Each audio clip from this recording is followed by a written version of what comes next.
في مثل هذه المواقف العصيبة التي تمر على المسلمين من قصف وتدمير وقتل لآلاف المسلمين، لا يسعنا الآن يا أخوة إلا أن ننصر إخواننا مهما كان عندهم من أغلاط وأخطاء وبدع وغيرها. الواجب علينا الآن أن ننصرهم، كما نرى الآن تعاضد الأمريكان والألمان والبريطانيين والفرنسيين والإيطاليين مع إسرائيل وإرسالهم الصواريخ والمقاتلين. لا يسع المسلم يا أخوة، لا يسع، هذا دينه، هذا دينه. إنما المؤمنون إخوة وإن استنصروكم في الدين فعليكم النصر. ما دامهم في دائرة الإسلام يجب علينا الآن أن ننصرهم وننكر عليهم أخطاءهم بعد هذه المرحلة، لا إشكال. أذكر يا أخوة في حرب غزة 2009 ممكن أو 2010 نفس الأقوال التي يقولها بعض الناس الآن نفسها كانوا يقولونها عن إخواننا في غزة وعن المجاهدين، وأنهم إخوان مسلمين وأنهم مبتدعة وأنهم كذا.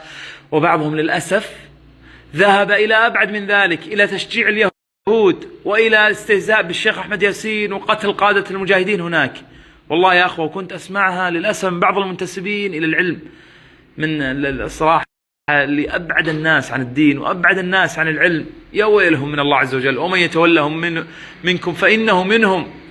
ايش اعظم من انك تتولى هؤلاء اليهود وتنصرهم على اخوانك؟ لا يوجد ذنب وجرم كهذا الذنب. وليرجعوا الى نواقض الاسلام التي نظمها الشيخ محمد بن وهاب. الشاهد يا كرام، نفس الشبهات تعود الان وتتكرر. الان ارى مقطع لاحد الاعلاميين اللي ينتسب يعني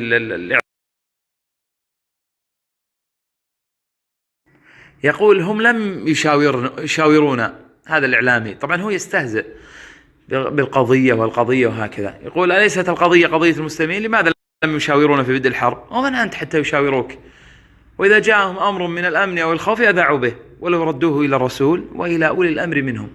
هم أولي الأمر في مكانهم، هم المجاهدون في سبيل الله. يردون الأمر إلى من؟ إلى القاعدين الذين كره الله انبعاثهم فثبطهم، الذين يستهزئون ويسخرون ويطعنون ويخذلون. يرجع المجاهدون إلى هؤلاء؟ هل يعقل؟ أما أن الأمر في بداية الحرب وفي بداية الجهاد هي بأيدي هؤلاء الأبطال يرابطون على الثغور. الأمر بيدهم، البداية بيدهم، والقصف بيدهم، والنصر بعون الله تعالى على أيديهم. نسأل الله يثبتنا وإياهم ويهدينا وإياهم سبل الرشاد. من يتحمل قتل كل هؤلاء الناس وتدمير البيوت والمساكن؟ سبحان الله يا أخوة، كأنك تقرأ صفات المنافقين في القرآن. والله يا أخوة الآن أنتم اسمعوا شبهاتهم وانظروا إلى صفات المنافقين المذكورة في سورة التوبة والسورة الأخرى. يقولون لو كانوا عندنا ما ماتوا وما قتلوا. يا أيها الذين آمنوا لا تكونوا كالذين كفروا وقالوا لإخوانهم إذا ضربوا في الأرض وكانوا غزا لو كانوا عندنا ما ماتوا وما قتلوا. يعني الآن إذا لم يقتلوا في هذه المعارك ألن يقتلوا في زلزال أو في قبل أسبوع أو أسبوعين قتل 18,000 ليبي في الفيضان، وقبلها بقليل قتل 3,000 في المغرب، وقبل أي يومين في نفس وقت أحداث غزة قتل في أفغانستان حوالي 3,000 مسلم. يعني أكثر في كل هذه الأحداث أكثر من قتل غزة شهداء غزة. لكن الفرق بين من يقتل في سبيل الله أو في الجهاد وتغيير حال الأمة بين من يقتل في مثل الفيضان. رحمهم الله جميعا. لكن لا بد يا أخوان أن يقدم المسلمون أن يقدموا الدماء في سبيل الله حتى تحيا الأمة. كيف تستحيا الأمة بلا دماء؟ دم الشهيد نور ونار. ولا تقول لمن يقتل في سبيل الله أموات.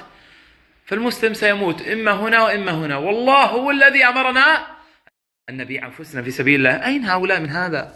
أين هؤلاء من أوامر الله؟ إن الله اشترى من المؤمنين أنفسهم وأموالهم بأن لهم الجنة. أين هم من أوامر الله؟ أين هم من ترغيب الله في القتل؟ يقاتلون في سبيل الله فيقتلون ويقتلون. أين هم من ترغيب الله بالقتل في سبيل الله؟ انفروا خفافا وثقالا